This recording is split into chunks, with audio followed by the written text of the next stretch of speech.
Bon début de semaine, mesdames, messieurs, et bienvenue à cette grande édition du journal. Démarrage de la campagne électorale de Félix-Antoine Tshisekedi Tshilombo dimanche 19 novembre 2023. Une occasion pour les partis politiques, cher à Jean-Pierre Bemba Gombo, le mouvement de libération du Congo MLC, de démontrer sa capacité de mobilisation pour une victoire écrasante du chef de l'État, Étienne Tshisekedi, plutôt Félix-Antoine Tshisekedi au scrutin de décembre 2023. Reportage. Ils étaient tous debout pour une seule cause, le soutien à la candidature de Félix-Antoine Tshisekedi Tshilombo en vue de son second mandat à la tête du pays. Ce sont les militantes et militants du mouvement de libération du Congo qui, déjà très tôt le matin de ce dimanche 19 novembre 2023, s'étaient rassemblés au siège de l'interfédération ville de Kinshasa du parti cher à Jean-Pierre Bemba Gombo. Bravant la pluie, banderoles en main, effigies, affiches de soutien au candidat numéro 20, les militantes et militants, candidats députés nationaux, provinciaux et autres du mouvement de libération du Congo ont pris la direction du stade des martyrs lié au lancement de la campagne électorale de Félix Tshisekedi. Dans ces stades pleins comme un œuf, les couleurs du drapeau du MLC étaient plus que remarquables. Chants comme pour exprimer leur soutien tous azimuts au chef de l'État, Félix-Antoine Tshisekedi. Donc, message au biso MLC to retenir eza que no mokonzi mboka sengi biso toza d'abord na bomoko et na kati na lisanga tango tokokota na champ de bataille nde sika tokolonga biso MLC tozalaka ba fourmi tolandaka ordre ndenge ezali. C'est dans cette ambiance que le président national du mouvement de libération du Congo, Jean-Pierre Bemba Gombo, membre du directoire de l'Union sacrée qui soutient le deuxième mandat de Félix Tshisekedi, a quitté le stade des martyrs après le discours de lancement de la campagne du chef de l'État, candidat numéro 20.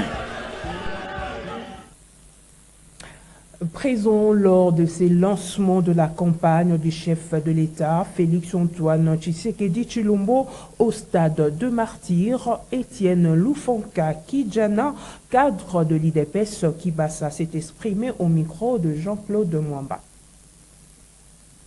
En fait, par rapport à tout ce que le président a dit, moi je peux résumer en une phrase ou en un mot. En deux mots, c'est la refondation faite de la RDC en tant que nation. Parce que, comme on dit, le pays était déjà par terre. Nous devons refonder, nous devons remettre ce Congo sur les rails et il est en train de le faire.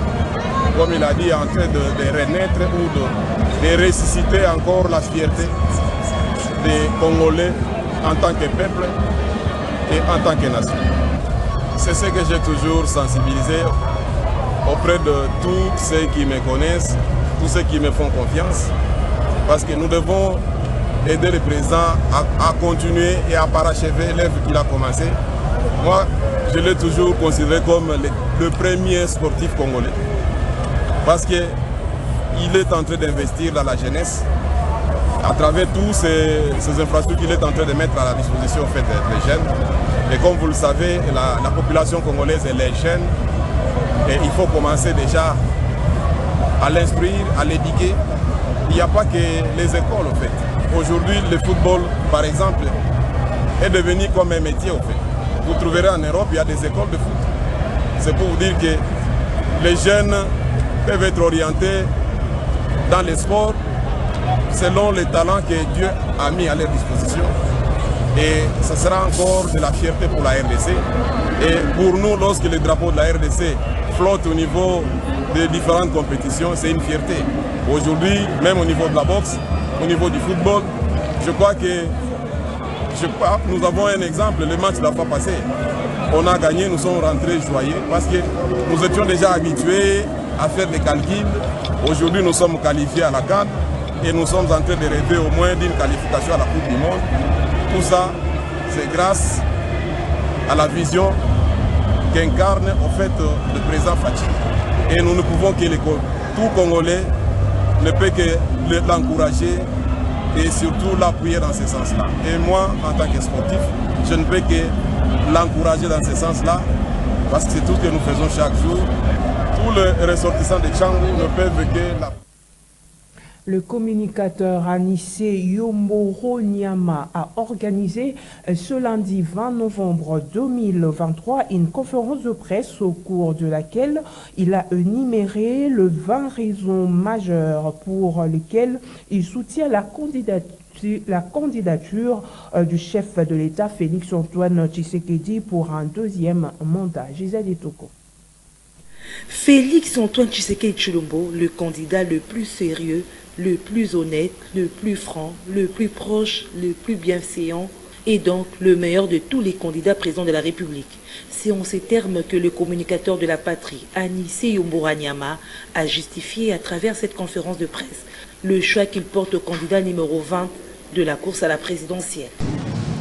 L'avenir radieux et magnifique dont nous avons toujours rêvé dans notre pays, la République démocratique du Congo, est désormais possible grâce à la bonne volonté politique, à la détermination imperturbable, à l'amour sincère, au stoïcisme éloquent, à la dextérité, à la subtilité inexorable, à la clairvoyance, au leadership légendaire, à la grandeur d'esprit, à la praxis managériale et surtout aux bonnes intentions du président de la République, Félix Antoine Tshisekedi Tshilombo, que j'appelle désormais le président de l'action.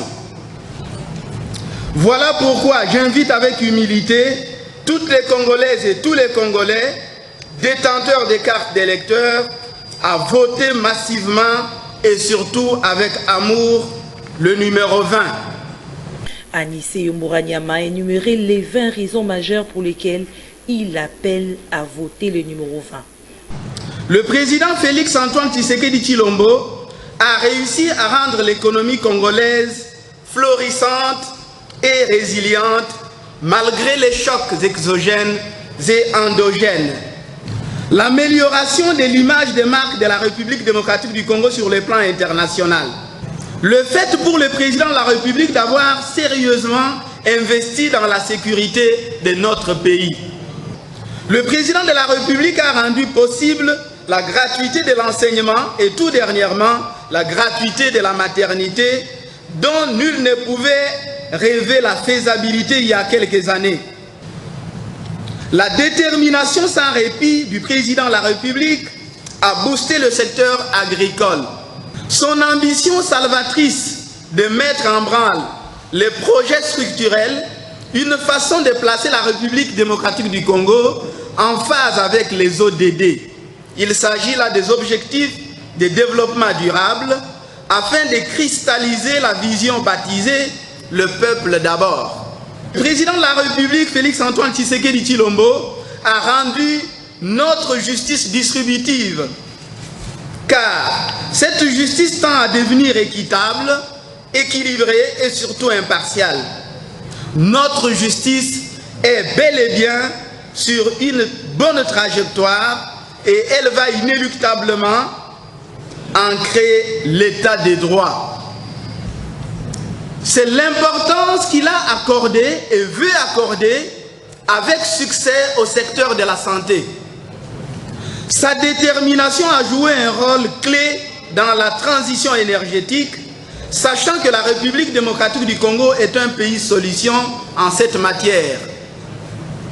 À en croire le communicateur Anissé Yomboro Nyama, depuis 1960, l'année inoubliable marquant l'accession de notre pays, la République démocratique du Congo à sa souveraineté nationale et internationale, Félix Antoine Tshisekedi Tshilombo est le président congolais le plus politiquement correct, le plus performant, le plus réformateur, le plus pragmatique et le plus proche de son peuple. Au sujet de candidats de l'opposition qui semblent présenter trois tendances, à savoir Mouzito, Fayoulou et Katumbi. La réaction de Yves Mouteba de l'IDPS n'a pas tardé. Pour lui, l'opposition n'est pas prête pour affronter les élections du 22 décembre 2023. Il est au micro de Junior Bolafa. Je l'ai toujours dit que l'opposition dans ces pays n'était pas organisé pour les élections. Le président Félix Tshisekedi, il s'est très bien comporté pendant son quinquennat. Il a fait ce qu'il devrait aussi faire. Il a travaillé et le 5 ans, nous sommes arrivés à la fin, on devrait partir aux élections. Et l'opposition était là, en train de chercher comment partir sur une table de négociation pour essayer encore de partager le pouvoir et tout et tout. Le président Félix leur a dit niet, allons-y aux élections. Si vous êtes sûr que la population congolaise est derrière vous, ils vont vous choisir. Raison pour laquelle ils sont maintenant en ordre dispersé. Et ça prouve encore la suffisance que ces élections, c'est le président Félix qui va le battre massivement. Il sera élu par la population congolaise sans faute. Le couloir au président Félix Tshisekedi, ils sont incapables. Ils savent très bien que Félix est fort. Il a la population derrière lui. Il a bien travaillé, bien qu'il y avait quand même un peu de difficultés, un peu de problèmes. Mais quand même, il a fait de son mieux. Il a fait ce qu'il devrait faire. Mais avec le deuxième mandat maintenant, c'est là où le peuple congolais va comprendre que réellement, le président Félix Tshisekedi, c'est un bosseur, c'est un digne fils du pays, qui a l'amour de ce pays, qui veut voir son pays émerger, aller de l'avant. Sachez qu'en plus bref qu'à travers un communiqué conjoint publié ce lundi 20 novembre 2023, 33 candidats, à savoir Franck Diongo, Seth Kikouni et Augustin Matata Pogno, ont retiré leur candidature à la présidentielle de décembre prochain au profit de Moïse Katumbi. Nous y reviendrons. Le monde a célébré ce 20 novembre 2023 la journée internationale des droits des enfants. À ce sujet, Dédé Mujinga a interrogé quelques parents. Suivez. Pour chaque enfant, tous ses droits, tel est le thème 2023 de la Journée mondiale des droits des enfants. Une journée qui témoigne de l'engagement de la communauté éducative pour mieux faire connaître le texte de la Convention, les droits qu'il énonce chez les enfants et les jeunes comme chez les adultes. Les droits de l'enfant sont des droits humains. Ils ont pour vocation de protéger l'enfant en tant qu'être humain. Les enfants doivent être protégés. Les enfants doivent être protégés. Les enfants doivent être mis hors des travaux. Parce que ce n'est pas leur devoir. Donc, chaque fois, les enfants doivent être amenés aux écoles pour l'éducation. Les parents ont devoir à amener leurs enfants aux écoles pour l'éducation. Les parents ont devoir à nourrir leurs enfants. On ne peut pas envoyer les enfants aller travailler à la place où les parents doivent travailler pour protéger leurs enfants. À l'occasion de la Journée internationale des enfants,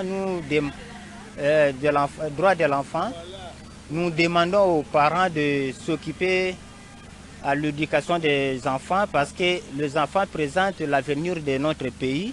Il faut les envoyer à l'école comme l'éducation de base est devenue gratuite, que tous les parents puissent envoyer leurs enfants à aller étudier. Et nous demandons au gouvernement de faire en sorte que la gratuité de l'enseignement puisse aller jusqu'au niveau secondaire humanité pour permettre que tous les enfants puissent avoir ne fût-ce que le diplôme pour l'avenir de notre pays. Le 20 novembre marque le jour de l'adoption par l'Assemblée générale des Nations unies de la Déclaration des droits de l'enfant en 1959 et de la Convention relative aux droits de l'enfant signée en 1989. Sit-in ce lundi 20 novembre 2023 par les agents du laboratoire Saint-Raphaël appartenant à la Fondation Maison Pungwe. Ces derniers réclament 10 mois d'un paiement de leur salaire et sollicitent l'implication des autorités afin de trouver gain de cause. Suivez.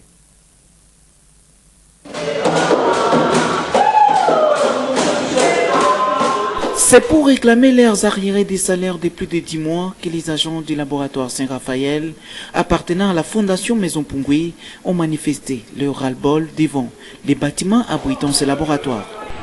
Depuis le mois de février, on est là, sans payer, sans prime, sans quoi que ce soit. Le propriétaire nous dit toujours des bêtises. On attend, jusqu'à maintenant, on n'a rien. C'est pour cela qu'on réclame nos arriérés. On est là pour nos arriérés. On est là pour 10 mois, 10 mois impayés. Comme moi, personnellement, j'ai ma femme qui est à l'hôpital pour l'instant. Il est sérieusement malade. J'ai absolument rien du tout dans ma poche. Je sais que M. Pungwe, qui est le président de la Fondation Maison Pungwe, dans son activité laboratoire, qu'il puisse payer nos arriérés des salaires parce que la vie est devenue invivable. Nous souffrons. Parmi nos collègues ici, ils ont déménagé, les autres ont les femmes à l'hôpital. Même pour venir ici, il faut créer des miracles. Effectivement, puisque le labo a un contrat PPP avec l'État dans son volet dépistage Covid-19, donc nous dépendons du ministère de la Santé et le ministre peut agir. Il faut une maison où il y a des lotés. Et ça, depuis le Bumbashi. À Kinshasa, il y a un contrat à un ministre. Ministre était Longondo Azaki, ancien ministre, au PCA contre la Covid. Depuis 2020, nous sommes au Ebanda. Mais en 2020, Tito Komalelo, Toko Timon est belé tellement. Mais pour Tito Komalelo, il y a un paiement grave, même Yemoko, avant même to Banda Covid, il y a un Foutimon, mais toujours continuer au travail. Et le ministre auto réclamé que non, tu sais le président de la République, chef de l'État, Bissoto compte Syrie. Batabouba mérité même pas de contrat de diriger le pays. Mais pas d'entreprise qui a PC comme responsabilité à gérer. Certaines personnes au monde habitent 10 mois paiement. Et c'est vrai. Mais je vous dis, il y a au-delà, il y a 20 mois, 21 mois impayés. Ces agents qui n'obtiennent jusque-là aucune suite favorable de la part de leurs responsables, qui du reste ne s'est fait pas voir, appellent à l'implication des autorités du pays. Parlons sport avant de nous séparer. Après avoir bien débuté les éliminatoires de la Coupe du Monde 2026, les Léopards de la RDC ont courbé l'échine dimanche soir au stade martyr de Benghazi en Libye face au Soudan par un score d'1-0 pour le compte de la deuxième journée. Un score qui a déçu les sélectionneurs Sébastien Desabre. Suivez. Oui, c'est une grosse déception parce que vu la physionomie du match, c'est une déception parce que avec autant de possession, c'est un match où on fait une grosse contre-performance au niveau du résultat. Parce que c'est un match sur la physionomie qu'on ne doit même pas faire match nul, qu'on doit gagner. Malheureusement, on prend un coup de pied arrêté qu'on a mal négocié. Et donc forcément, on est vraiment très déçu du résultat. L'équipe adverse a son image, hein, elle a pas eu beaucoup de ballons, elle a joué sur les coups de pied arrêtés, avec du jeu direct. Mais on connaissait bien l'adversaire de toute manière, donc voilà, c'est comme ça. Ils ont défendu et ils ont su saisir la seule opportunité du match qu'ils ont eu parce qu'ils n'ont pas eu d'autres occasions pratiquement. Donc voilà, mais il faut se concentrer sur nous, savoir que on doit aussi améliorer des secteurs de jeu parce qu'on est sur une phase de progression, mais ça c'est un premier coup d'arrêt qui doit nous dire que c'est ce qu'on fait depuis cette année, ça a été satisfaisant, mais qu'il reste quand même encore beaucoup de travail pour être là où on veut aller. Donc maintenant, l'année est terminée. On a réussi à atteindre l'objectif de se qualifier pour la CAN. Donc maintenant, on va être fixé vraiment sur cet objectif-là, où on aura le premier match d'ouverture le 17 janvier contre la Zambie. Donc on va se reposer et partir en stage à préparer cette CAN où on doit bien figurer. Merci. Ce journal est terminé. Mesdames, Messieurs, merci de votre attention et au revoir.